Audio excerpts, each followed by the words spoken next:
Madame Rose Hanie. Miserable is the man who loves a woman and takes her for a wife, pouring at her feet the sweat of his skin, and the blood of his body, and the life of his heart, and placing in her hands the fruit of his toil, and the revenue of his diligence.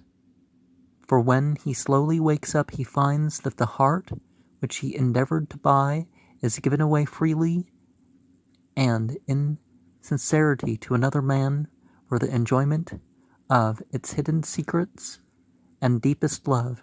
Miserable is the woman who arises from the inattentiveness and restlessness of youth and finds herself in the home of a man, showering her with his glittering gold and precious gifts, according her all the honors and grace of lavish entertainment, but unable to satisfy her soul with the heavenly wine which God pours from the eyes of a man into the heart of a woman. And certainly people should marry based on something more lasting and to do what's right for the marriage, regardless of the moment for the other.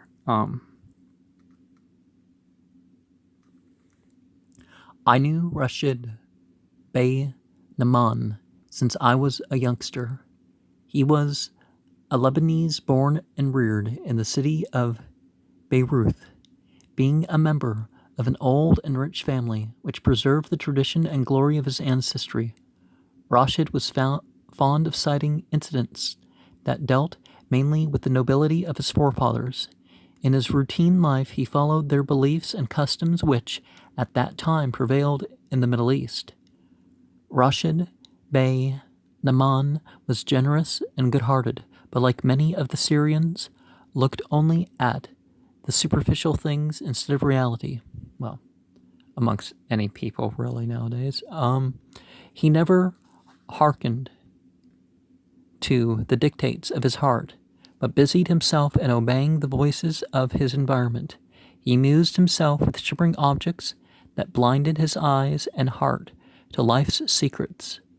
His soul was diverted away from an understanding of the law of nature into a temporary self-gratification.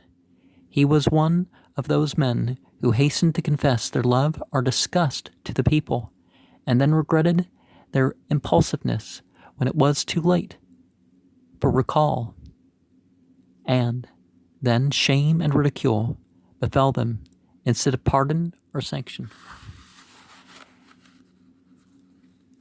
These are the characteristics that prompted Rashid Bey Naman to marry Rose Hanie. Far before her soul embraced his soul in the shadow of the true love that makes union a paradise. And I presume those dots as something was left out. After a few years of absence, I returned to the city of Beirut.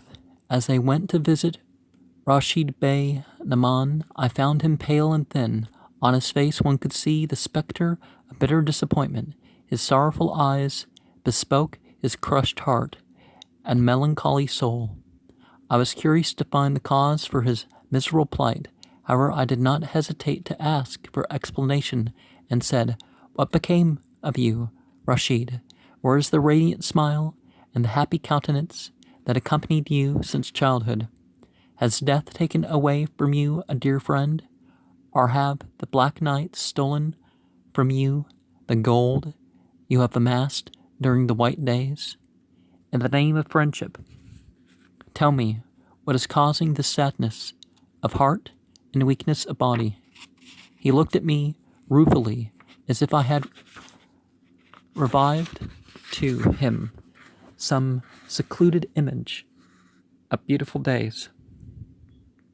With a distressed and faltering voice, he responded, "When a person loses a friend, he consoles himself with the many other friends about him.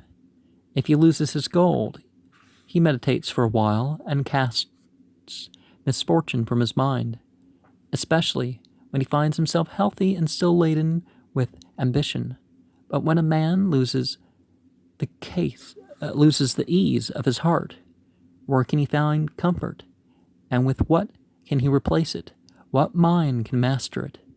When death strikes close by, you will suffer, but when the day and night pass, you will feel the smooth touch of the soft fingers of life. Then you will smile and rejoice. Destiny comes suddenly. Bringing concern, she stares at you with horrible eyes and clutches you at the throat with sharp fingers and hurls you to the ground and tramples upon you with ironclad feet. Then she laughs and walks away, but later regrets her actions and asks you, through good fortune, to forgive her. She stretches forth her silky hand and lifts you high and sings to you the song of hope and causes you to lose your cares.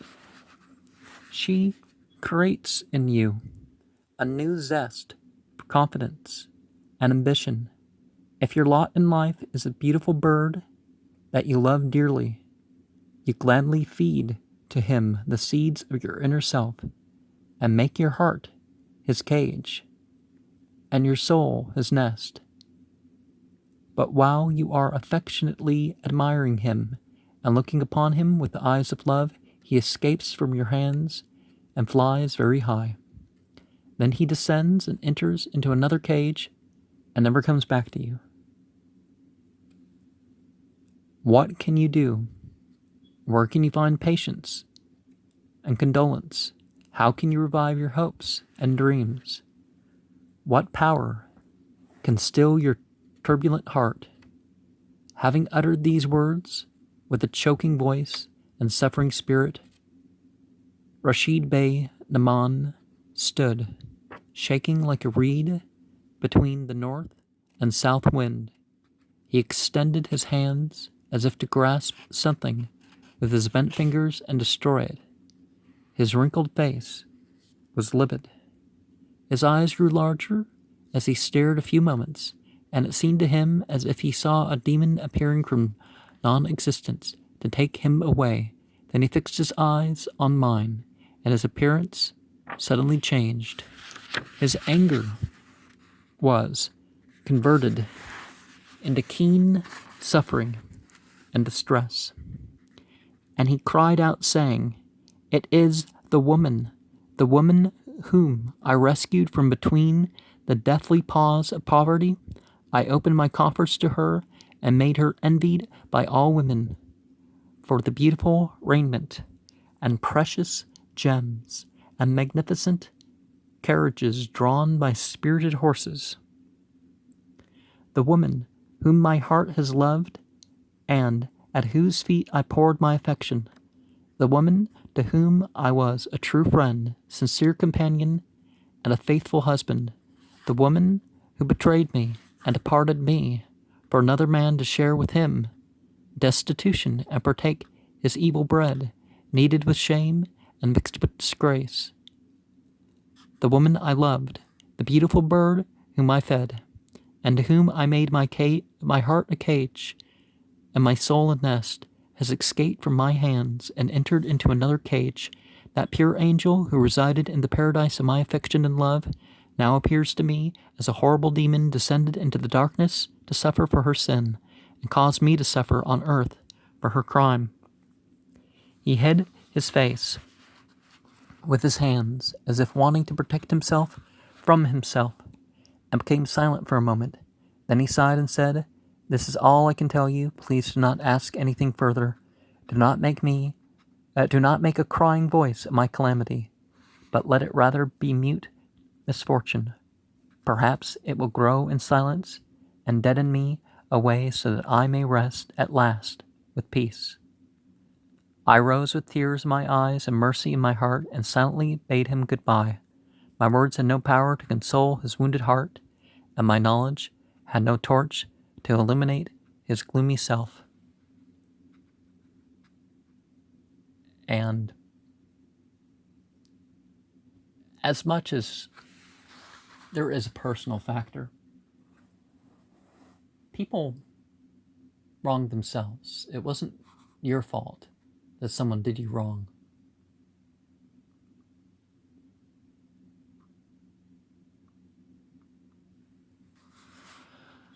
Part 2. A few days thereafter, I met Madame Rose Hanie for the first time in a poor hovel surrounded by flowers and trees. She heard of me through Rashid Bey Naman, the man whose heart she had crushed and stamped upon and left under the terrible hooves of life. As I looked at her beautiful bright eyes and heard her sincere voice, I said to myself, can this be the sordid woman? Can this face hide an ugly soul and a criminal heart? Is this the unfaithful wife?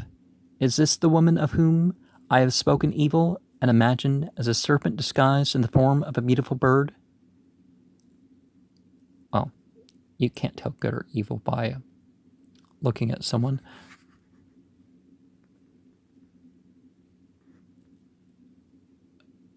Then I whispered again to myself, saying, is this the beautiful face that made Rashid Bey Naman miserable?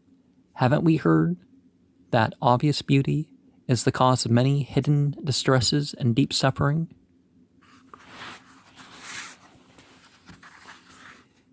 Is it not the beautiful moon that inspires the poets? The same moon that angers the silence of the sea with a terrible roar? As we seated ourselves, Madame Hanie seemed to have heard and read my thoughts and wanted not to prolong my doubts. She leaned her beautiful head upon her hands, and with a voice sweeter than the sound of the lyre, she said, I have never met you, but I heard the echoes of your thoughts and dreams from the mouths of the people, and they convinced me that you are merciful and have understanding for the oppressed woman, the woman whose heart's secrets you have discovered and whose affections you have known. Allow me to reveal to you the full contents of my heart, so that you may know that Rose Hanie never was an unfaithful woman.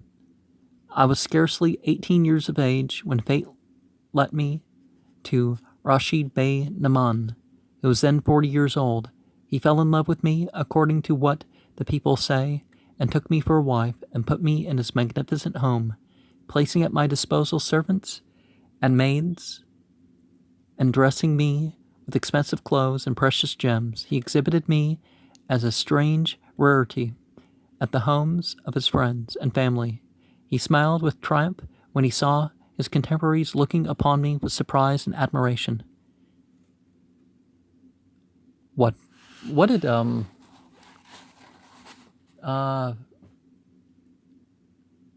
Franklin?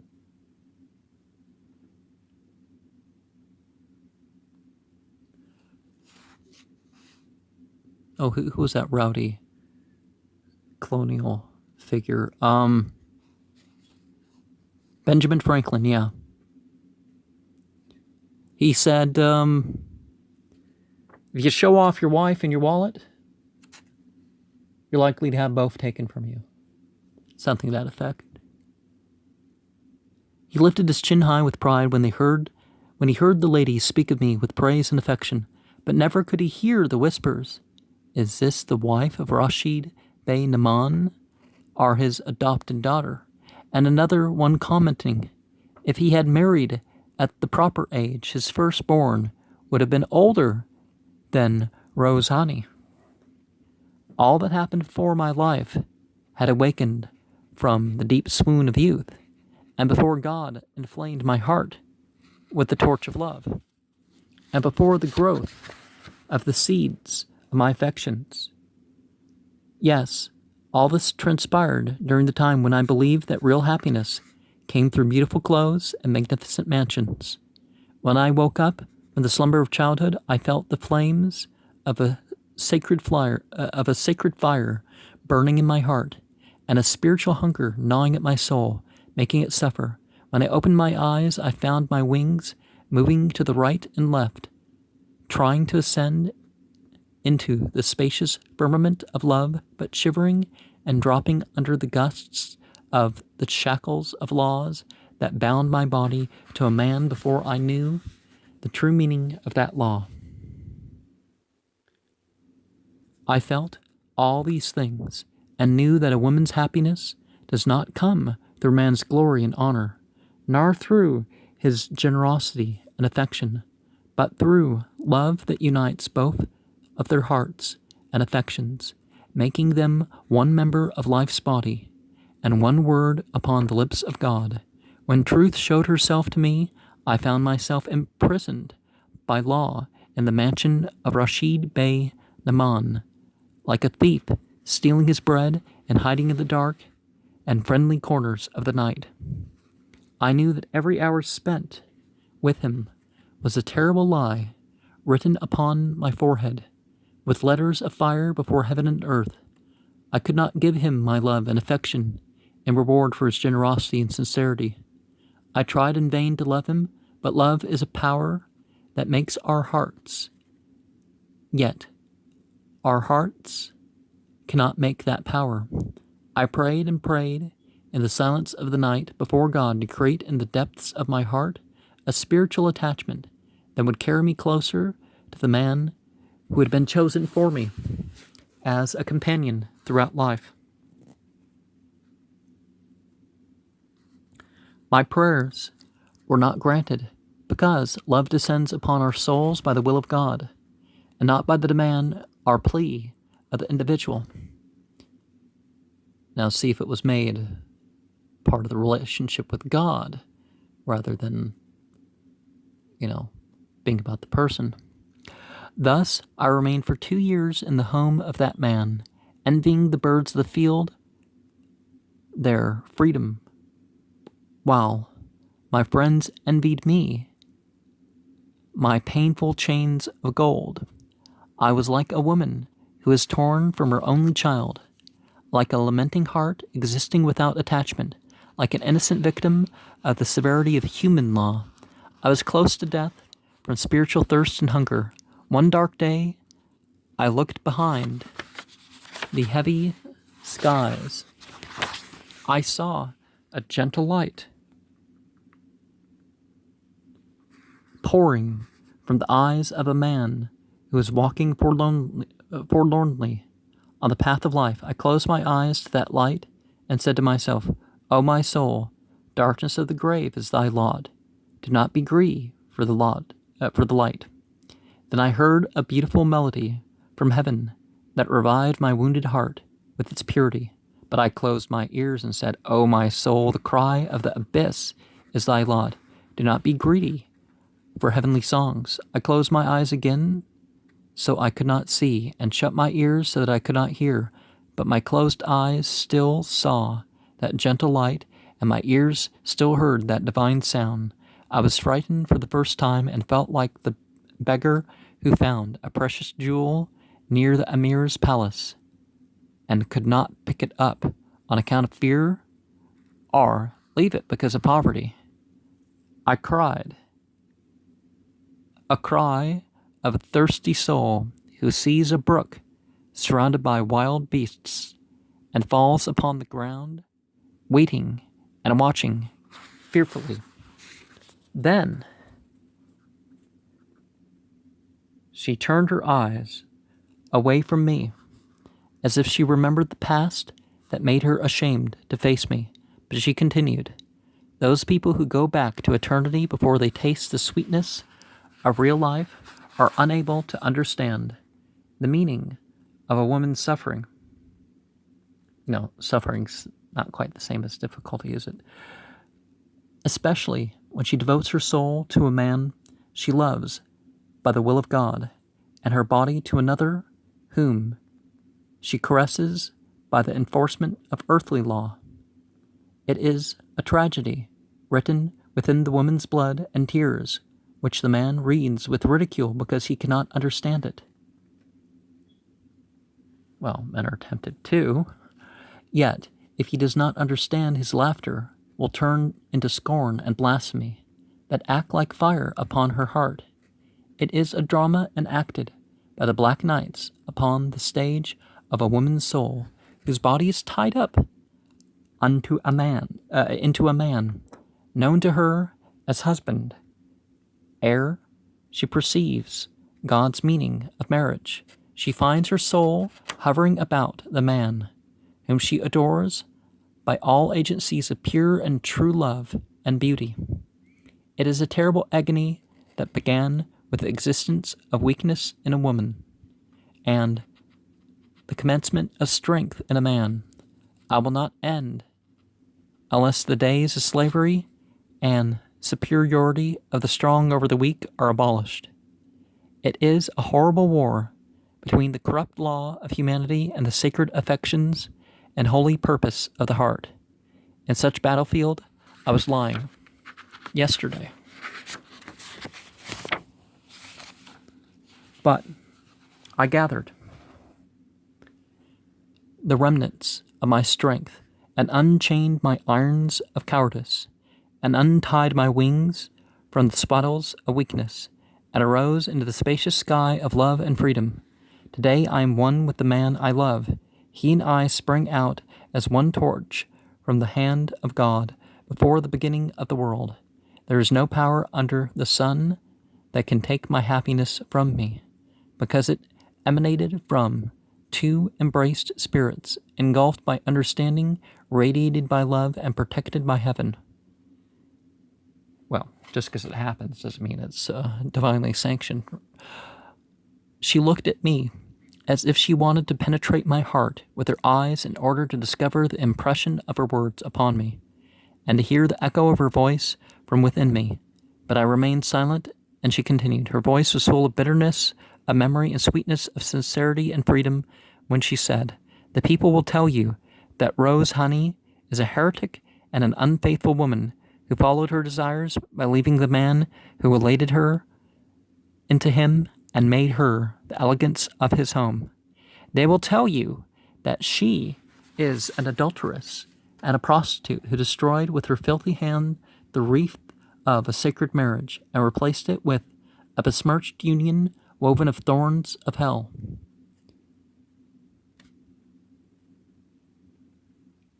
Well, rarely when people do get married are they everything the other one wants. And even rarer is it that both of them are everything that the other one wants.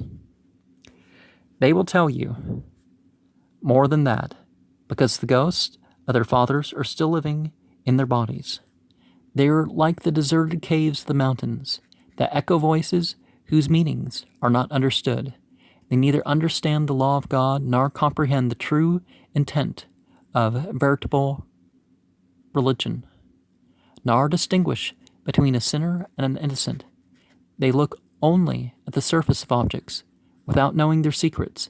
They pass their verdicts with ignorance, and judge with blindness, making the criminal and the innocent, the good and the bad, equal.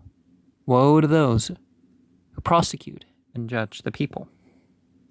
In God's eyes, I was unfaithful and an adulteress only while at the home of Rashid Bey Naman, because he made me his wife according to the customs and traditions and by the force of haste, before heaven had made him mine in conformity with the spiritual law of love and affection. Well, did they go through the motions?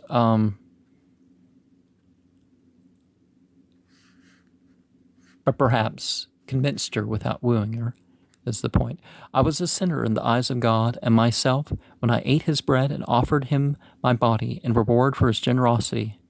Now I am pure and clean because of the law of love has freed me and made me honorable and faithful. I ceased selling my body for shelter and my days for clothes.